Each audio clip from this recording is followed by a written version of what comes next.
I wasn't really at all engaged in anything until, well, I first really freaked out about climate change about 18 months ago, but it took 6 months before that translated into, oh right, okay, I had to go and become an activist.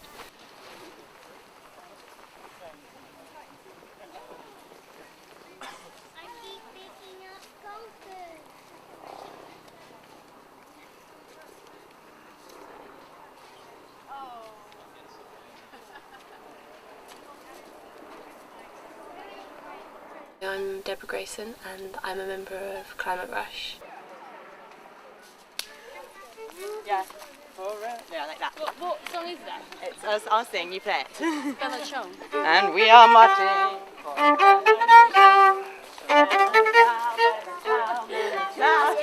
Climate Rush is a woman-led environmental activist group. I knew Tamsin from Cambridge, and then when I decided that I had to become an activist, I just gave her a call, and that's how it all started.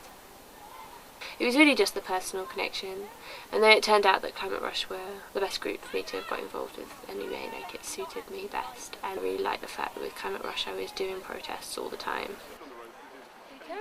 Alice? I think the one that I enjoyed the most was probably the bike rush that we did.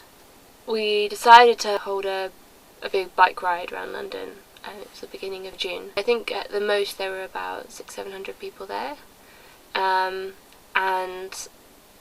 we did this route that took us down Oxford Street because we'd made a zine that we were handing out to people on the street, and it was designed specifically for like Oxford Street shoppers watching this bike ride go by and having no idea what's going on.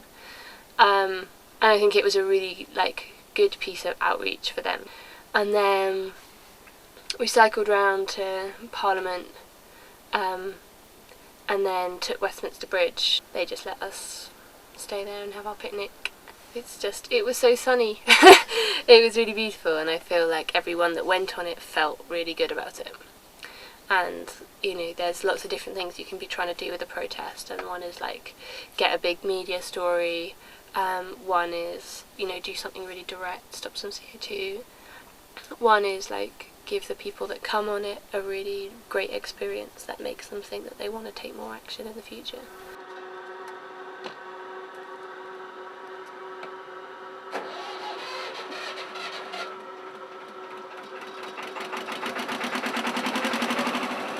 Tamsin and I were kind of coordinating the Roadshow for the last 2 months, and now it's happening, which is pretty crazy. It's kind of like putting on a play twice a day for a month without any script. It makes it quite stressful. I really regret how much I flew.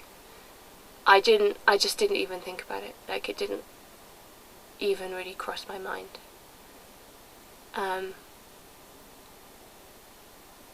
so to an extent I kind of think, well, maybe it's kind of not my fault in that nobody was talking about it. Nobody was saying, well, have you thought about the environmental impacts? And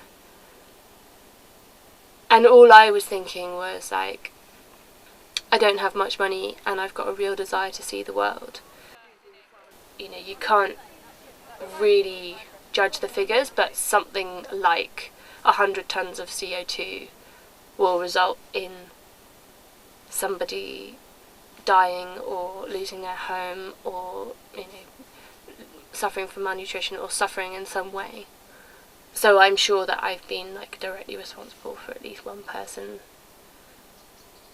just from my flights, and that's really sad. The thing about climate change is that it's just so bad. It's just so wrong.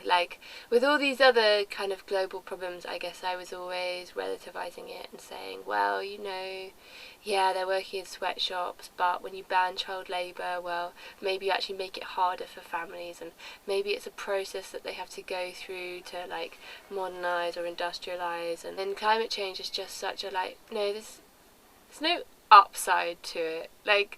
No one's going to be better off. It's so unjust as well. It's going to affect us all. but the first people it's going to affect is the people that didn't do anything to cause it.